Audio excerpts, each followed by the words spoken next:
7 خوش नसीब लोग कौन है? क़यामत के दिन के बारे में नबी करीम सल्लल्लाहु अलैहि वसल्लम ने इरशाद फरमाया कि उस दिन तमाम लोगों को जमा किया जाएगा। हर शख्स अपने आमाल के बकद्र पसीने में डूबा हुआ होगा। किसी का पसीना पाँव तक, किसी का पेट तक, किसी का मुंह तक आया होगा। उस दिन के बारे में कुरान पाक में आया है कि जिस दिन आदमी अपने भाई से, अपनी माँ से, अपने बाप से, अपनी बीवी से और अपनी औलाद से भागेगा, क्योंकि उनमें से हर एक को उस दिन अपनी ऐसी फ़िक्र पड़ी होगी कि एक दूसरे का होश नहीं होगा। एक हदीस में अल्लाह के नबी करीम सल्लल्लाहु अलैहि वसल्लम ने फरमाया कि 7 लोग ऐसे हैं जिनको अल्लाह ताला उस दिन अपने अर्श के साए में जगह देंगे, जिस दिन अल्लाह के साए के अलावा कोई और साया नहीं होगा। नंबर 1, अदिल इंसाफ करने वाला बादशाह, जिसने अपनी रियाया में इंसाफ के साथ हुकूमत की। और नंबर 2, नौजवान जिसने अपनी पूरी उम्र अल्लाह ताला की इबादत में गुजार दी।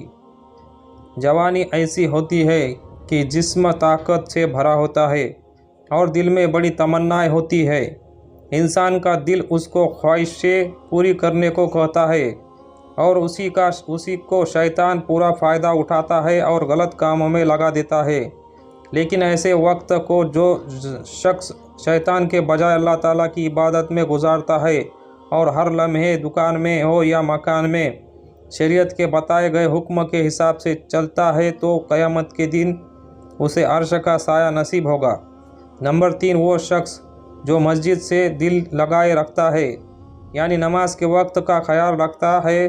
दुनिया के कामों में लगकर भी वो नमाज से गाफिल नहीं होता, बल्कि दुनिया के कामों को इस तरह पूरा करता है कि नमाज अदा करने में ये काम रुकावट न बने।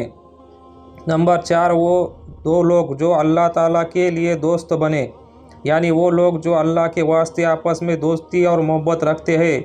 जब मुलाकात होती है तो उनकी बातचीत ऐसी होती है कि दिन के काम को आगे बढ़ाया जाए, और जब जुदा होते हैं तब भी इसी हालत में होते हैं कि दिन का काम अंजाम दिया जाए। नंबर 5, वो शख्स जो जीना बकारी करने से बचे, जिसको कोई हसीन व खूबसूरत औरत गुनाह करने के लिए बुलाए और वह यह कहकर उस औरत के पास न जाए कि मैं अल्लाह से डरता हूँ, यानी अल्लाह का इतना डर है कि मैं मौका मिलने के बावजूद भी गुनाह करने से बचे।